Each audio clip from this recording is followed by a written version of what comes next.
Madame Edoride, bonjour. Vous êtes vice-présidente du pays du Bocage Bessuret en charge de l'agriculture. Donc 1500 exploitations agricoles sur le territoire du pays du Bocage Bessuret, avec une dominante pour l'élevage. Pouvez-vous nous en dire plus sur cette particularité agricole du pays? C'est plus qu'une dominante, c'est une exclusive. Ils sont tous éleveurs. Même ceux qui ont pris une orientation très récente sur plus de la polyculture, ils ont tous gardé des animaux. C'est vraiment à la fois historique et une tradition ancrée très fermement.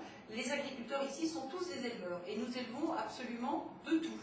Alors l'élevage de base, c'est l'élevage bovin allaitant, c'est-à-dire pour faire de la viande, mais nous trouvons également du lait et toutes sortes d'animaux, c'est-à-dire des moutons, des chèvres, beaucoup de volailles, des lapins, et même des escargots, des daims.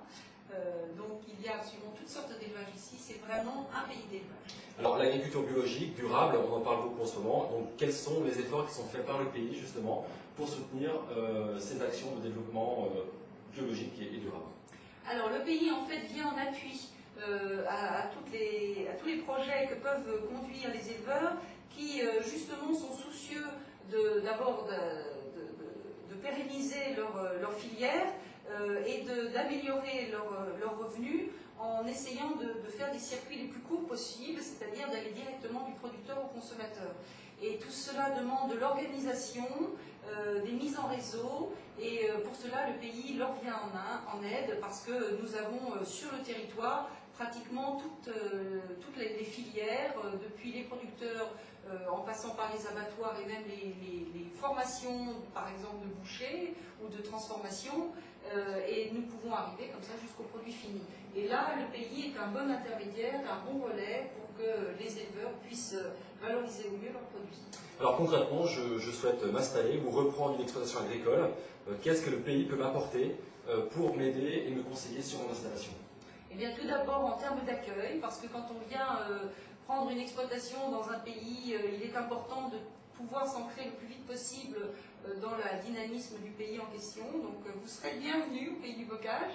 Et on pourra vous mettre justement en lien avec d'une part tous les organismes professionnels agricoles indispensables à votre installation, mais aussi à toutes les dimensions citoyennes, je dirais, du pays, pour que vous puissiez aboutir au mieux dans votre projet. Alors le pays du Bocage Bessuret, il y a le mot bocage, donc la composante environnementale est vraiment très présente sur ce territoire.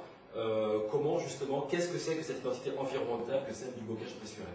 Eh bien, l'identité du bocage, c'est le maillage bocager, justement. C'est un pays qui porte le nom de son paysage, ce qui est assez exceptionnel. Et ce bocage, eh bien, nous tenons tous énormément à le protéger, même si certains systèmes d'exploitation agricole dans les années qui ont passé dans les décennies dernières ont eu tendance peut-être à les supprimer en partie parce qu'il fallait élargir les surfaces. Maintenant, il y a vraiment une prise de conscience de la part à la fois du monde agricole et puis de toute la population pour préserver ce bocage, et le pays est aidé en cela par l'association Bocage Pébranché qui lui vient en aide pour mettre en place à la fois des opérations de plantation de haies, bien sûr, mais surtout des actions avec les agriculteurs pour les aider à valoriser ce véritable atelier que représente pour eux leur longueur de haie. Merci. Merci.